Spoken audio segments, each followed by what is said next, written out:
Selamat datang di channel Pemuja Malam. Jangan lupa like, share, and subscribe ya. Terima kasih. Chapter 22. Mencari cinta yang lain. Jantung Alvin mulai berdetak cepat dan rasa gugup kembali menghampiri ia. Dengan perlahan ia merogoh saku celananya dan mengambil cincin permata yang sudah ia beli sejak beberapa hari yang lalu. "Nina," panggil Alvin. "Iya, Kak." "Ada sesuatu yang ingin kukatakan padamu," ucap Alvin. Kelihatannya Kak Alvin sangat serius. Memangnya apa yang ingin Kak Alvin katakan? Tanya Nina sambil menatap Alvin. "Sebenarnya aku," ucapan Alvin terputus karena dari ponselnya yang terdengar cukup nyaring. "Hah, sial," umat Alvin sambil merogoh ponselnya dan ternyata Dika yang menghubunginya. Tanpa basa-basi, Alvin langsung mematikan ponselnya dan kembali menyimpannya di saku. "Kenapa tidak diangkat, Kak? Siapa tahu penting," kata Nina sambil mengerit heran. "Ada yang jauh lebih penting dari itu," jawab Alvin dengan cepat. "Apa?" Alvin mengambil nafas dalam-dalam dan menghembuskannya dengan perlahan. Lalu ia meregangkan duduknya dan menatap Nina lekat-lekat. "Aku memang tidak romantis, dan aku juga tidak tahu bagaimana caranya merayu wanita. Tapi yang jelas aku sangat mencintai kamu. Aku ingin menjaga kamu dan ingin membahagiakan kamu. Aku tidak tahu kau akan menerima cintaku atau tidak, tapi terimalah cincin ini. Aku membelinya khusus untukmu. Jika kau tidak suka, setidaknya simpanlah untukku. Kalau seandainya nanti kamu menolakku, aku harap hubungan kita tidak berubah. Cinta memang tidak bisa dipaksakan. Kalau kamu memang tidak punya perasaan apa-apa untukku, aku mengerti. Aku berusaha rela. Kalau memang hatimu untuk pria lain, aku bahagia selama kau bahagia. Yang penting aku sudah mengatakan perasaanku. Aku tidak peduli bagaimana jawabanmu. Tolong jangan marah. Aku hanya mengatakan apa yang seharusnya aku katakan," kata Alvin dengan cepat seraya meraih tangan Nina dan meletakkan cincin permatanya di sana. Nina semakin mengernyitkan keningnya. Pernyataan cinta yang sangat unik menurutnya. Jika biasanya orang lain akan menyatakan cintanya dengan pelan dan dengan kata-kata yang singkat, romantis juga puitis. Namun lain halnya dengan Alvin. Ia menyatakan cintanya dengan cepat dan tanpa jeda. Kalimatnya yang panjang lebar, sedikit berantakan dan tidak ada unsur romantisnya sama sekali. Namun hal itu berhasil membuat bibir Nina mengukir senyuman, sebuah senyuman lebar yang tulus dari dasar hatinya. "Nina, kenapa kamu tersenyum? Aku lucu ya? Aku tahu, aku memang payah," kata Alvin sambil memalingkan wajahnya. "Sepertinya aku akan kecewa malam ini. Hah, sekian lama dekat, aku kira dia bisa menganggapku lebih dari kakak," batin Alvin dalam hatinya.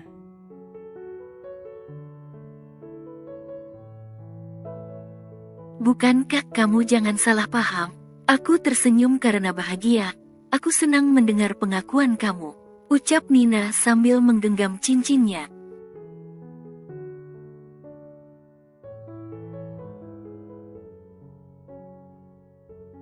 Bahagia? Senang? Apa maksudmu? Tanya Alvin dengan cepat. Aku juga mencintaimu, Kak.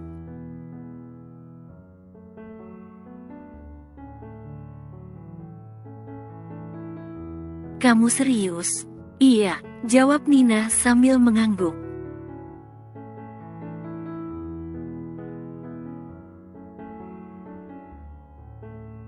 Terima kasih Nina. Aku tidak percaya kau mau menerima cintaku, ucap Alvin sambil tersenyum lebar. Sekian lama bersama, aku merasa nyaman denganmu, Kak. Aku tidak butuh pria romantis, yang aku butuhkan adalah pria yang baik.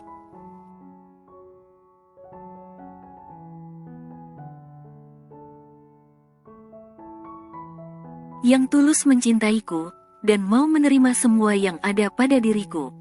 Entah itu kekurangan, ataupun kelebihan, kata Nina.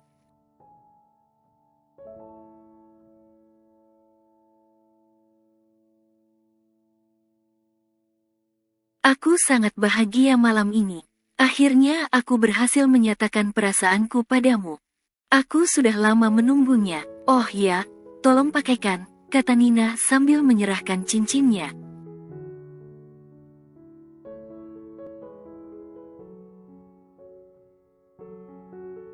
Alvin mengambil cincin itu, dan kemudian menyematkannya di jari manis Nina. Pipi Nina semakin merona saat tangan hangat Alvin menggenggam tangannya.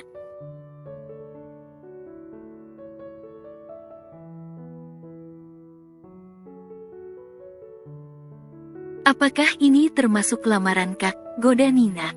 Anggap saja begitu, jawab Alvin sambil menaikkan alisnya. Lalu mereka berdua tertawa bersama-sama.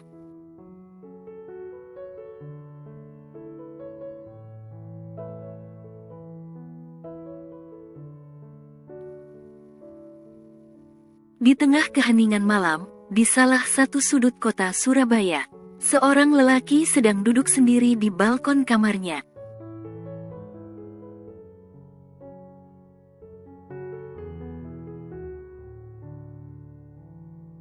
Menatap langit malam yang kelam, sambil menikmati aroma nikotin yang menyeruak masuk ke dalam tenggorokannya. Rambutnya yang sedikit panjang tampak berantakan, karena berkali-kali ia mengacaknya dengan kasar.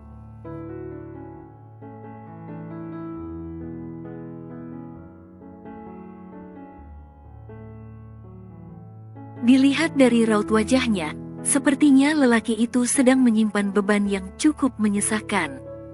Dia adalah Ken, lelaki yang beberapa hari lalu menikmati malam bersama mantan kekasihnya.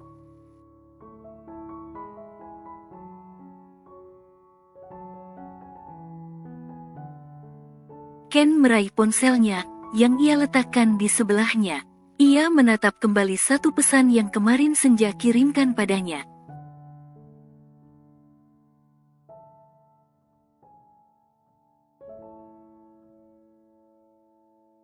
Entah untuk yang keberapa kalinya Ken membaca pesan itu.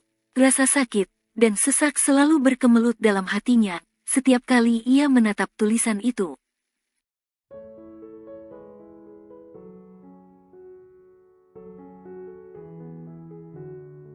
Dari Senja. Ken, terima kasih sudah banyak membantuku kemarin. Sekarang aku sudah tahu apa yang terjadi dengan Kak Fajar.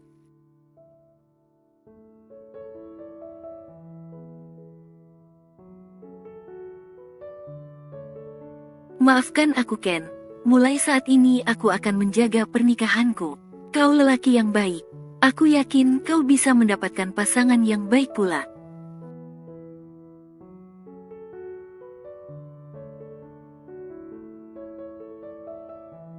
Carilah kebahagiaanmu, dan raihlah masa depanmu Ken, aku yakin kau bisa. Belum sempat Ken membalas pesan itu, nomor Senja sudah tidak bisa dihubungi. Dan dari pesan itu, Ken sangat tahu apa makna sebenarnya yang ingin Senja katakan.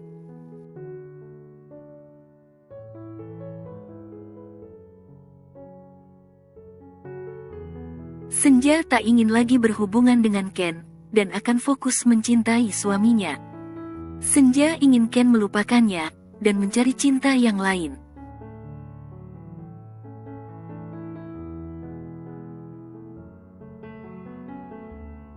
Meskipun Ken tahu mencintai, dan mengharapkan Senja itu sangat salah. Namun entah kenapa sulit sekali bagi dirinya untuk melupakan Senja.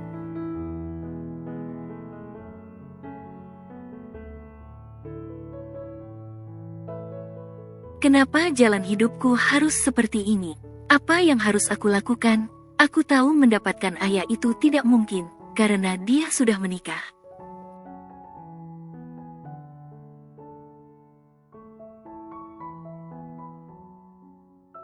Tapi kenapa aku tidak bisa melupakannya? Aku sama sekali tidak bisa menghapus perasaanku padanya, kata Ken dengan pelan. Lalu ia kembali menyesap rokoknya kuat-kuat.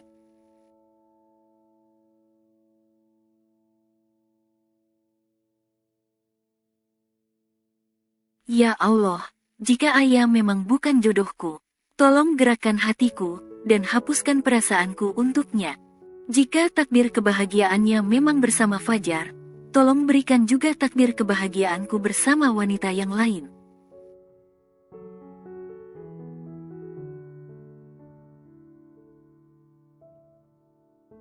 Aku tidak sanggup jika terusan terbelenggu dalam perasaan yang menyakitkan. Ucap Ken sambil menunduk. Semilir angin pagi berhembus dengan perlahan, menggoyangkan setiap dedaunan yang diterpanya.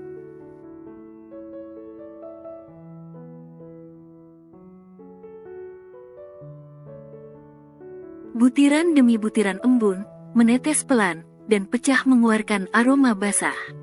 Semburat sinar surya, memberikan warna jingga pada langit, dan mega yang ada di sekitarnya.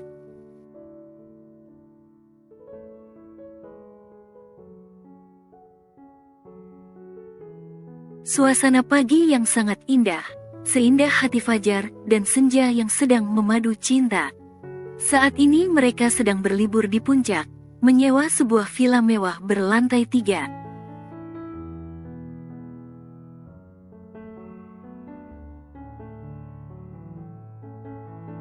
Fajar dan Senja sedang duduk bersama di balkon kamarnya, menyesap secangkir kopi, sambil menikmati suasana pagi yang masih berkabut.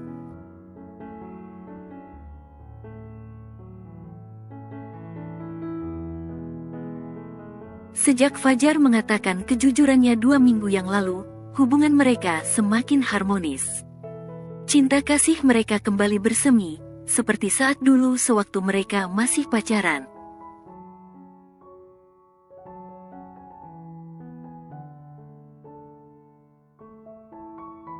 Meskipun adalah hal yang sangat penting dalam pernikahan, namun nyatanya, dengan cinta kasih yang tulus, mereka bisa menjalani pernikahannya walau tanpa melakukan hal itu.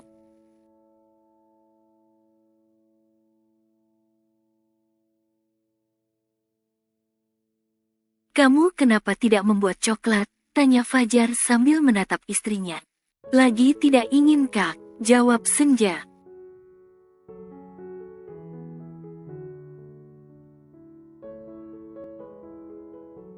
"Kenapa? Biasanya setiap pagi kamu selalu meminumnya. Suasana di sini dingin sayang, cocok sekali kalau minum yang hangat-hangat," ucap Fajar.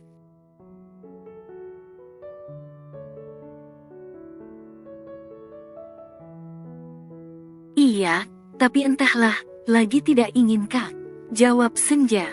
"Sayang," panggil Fajar.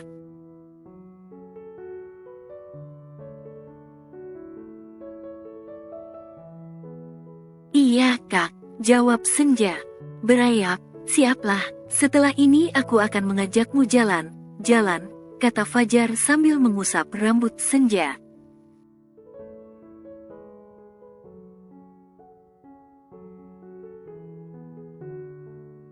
"Ini masih pagi, Kak. Tapi kita belum sarapan kan? Sekalian kita keluar sambil cari makan. Aku sudah mencari rekomendasi tempat yang menyediakan makanan enak di sekitar sini," ucap Fajar sambil tersenyum.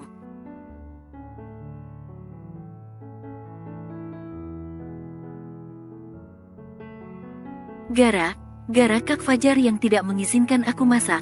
"Coba kalau aku boleh masak, kita tidak perlu repot keluar," kata Senja sambil menatap suaminya.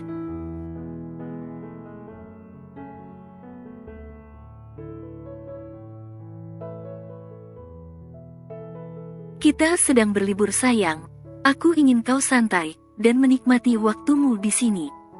Aku tidak ingin membebanimu dengan tugas memasak, karena selama ini kau juga sudah melakukannya setiap hari," ucap Fajar.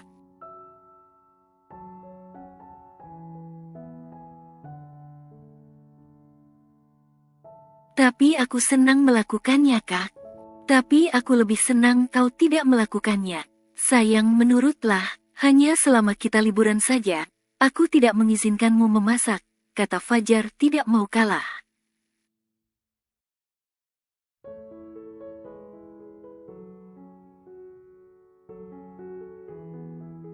"Baiklah, iya," jawab Senja mengalah. "Kita hanya beberapa hari pergi berlibur sayang. Setelah itu aku akan kembali sibuk dengan pekerjaanku.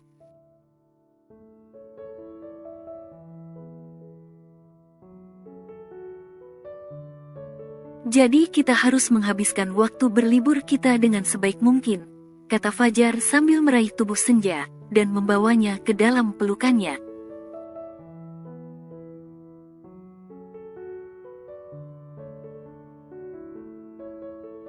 Senja menurut. Ia menyandarkan kepalanya di dada bidang suaminya.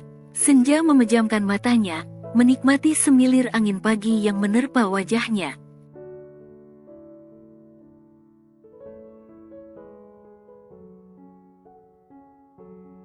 Bersandar di dada Fajar adalah satu hal yang sangat nyaman baginya.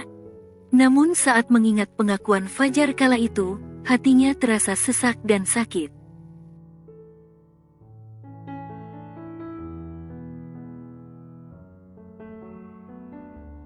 Entah sampai kapan, Tuhan mengizinkan mereka untuk tetap bersama. Kak, panggil Senja setelah hening cukup lama.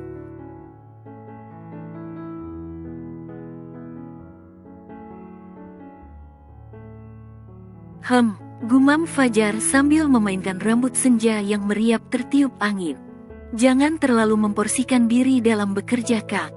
Itu tidak baik untuk kesehatan kamu, ucap Senja sambil menggenggam lengan Fajar.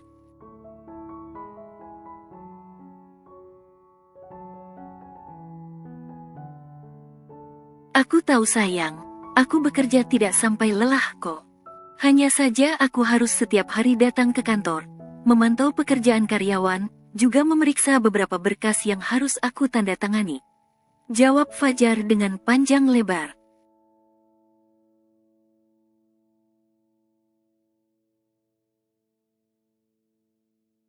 Baguslah kalau begitu, Kak. Kenapa?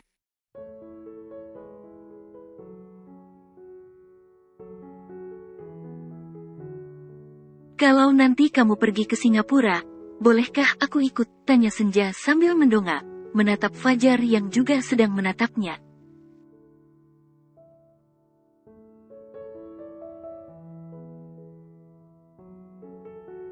Aku tidak pergi ke Singapura lagi, jawab Fajar sambil tersenyum. Kenapa? Tanya Senja dengan cepat. Ia sedikit kaget mendengar jawaban Fajar. Mungkinkah suaminya telah putus asa dan tak mau berobat lagi?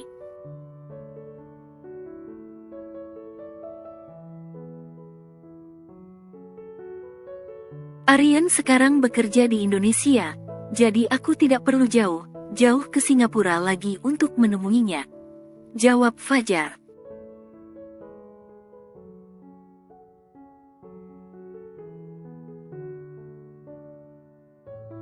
Senja bernafas lega. Ia menatap suaminya sambil tersenyum. Dalam hati ia berdoa, semoga ada keajaiban yang bisa menyembuhkan penyakitnya Fajar.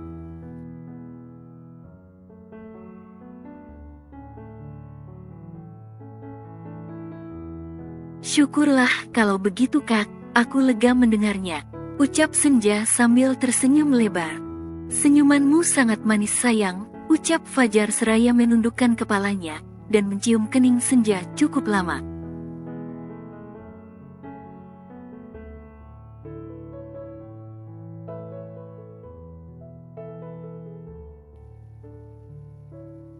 Jarum jam menunjukkan pukul 7:30 pagi. Fajar dan Senja sedang berjalan bersama menyusuri jalanan berkelok yang berada di kawasan puncak.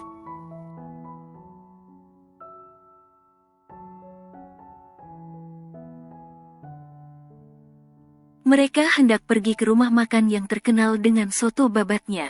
Rumah makan itu letaknya tidak begitu jauh dari villa yang mereka sewa, jadi Fajar dan Senja memutuskan untuk berjalan kaki saja.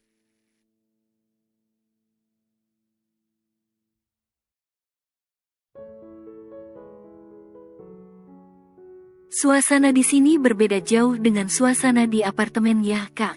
Di sini sangat sejuk, pemandangannya juga sangat asri.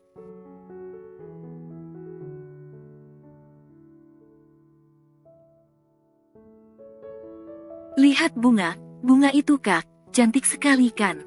kata Senja sambil menunjuk ke arah bunga mawar yang tumbuh di kanan kiri jalan.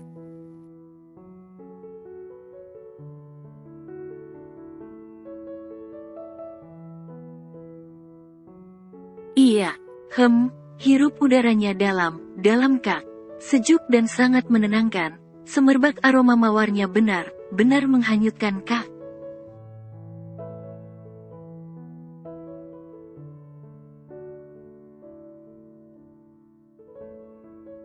Ucap Senja sambil merentangkan tangannya dan menghirup nafasnya dalam-dalam. Iya, lagi hanya kata iya yang keluar dari mulut Fajar.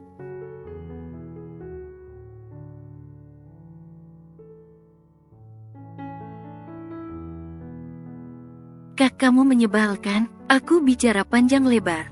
Kau hanya menjawabnya dengan satu kata iya. Memangnya tidak ada kalimat lain apa?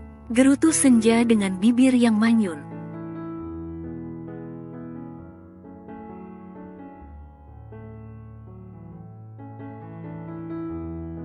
Fajar tidak menjawab, ia hanya tertawa saat melihat kekesalan Senja. Hubungan kita yang seperti ini, mengingatkanku pada waktu pacaran dulu sayang. Setelah menikah, ini pertama kalinya kita berlibur menghabiskan waktu dengan cinta dan tawa.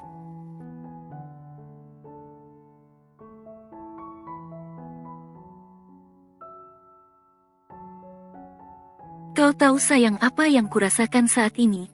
Aku sangat bahagia melihat wajahmu ceria seperti tanpa beban. Sayang, aku harap senyuman itu selalu ada, meskipun nanti aku tak ada lagi di sampingmu. Ucap Fajar dalam hatinya.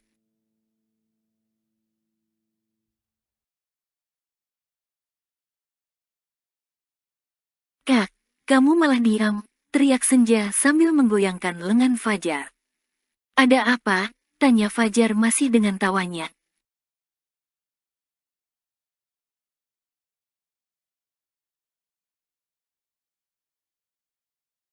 Aku bicara panjang lebar kamu hanya diam. Kamu pikir aku radio rusak? Gerutu Senja. Aku sedang menatap wajahmu sayang.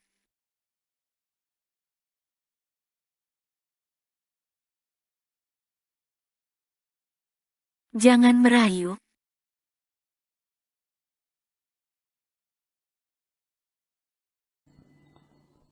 Bersambung.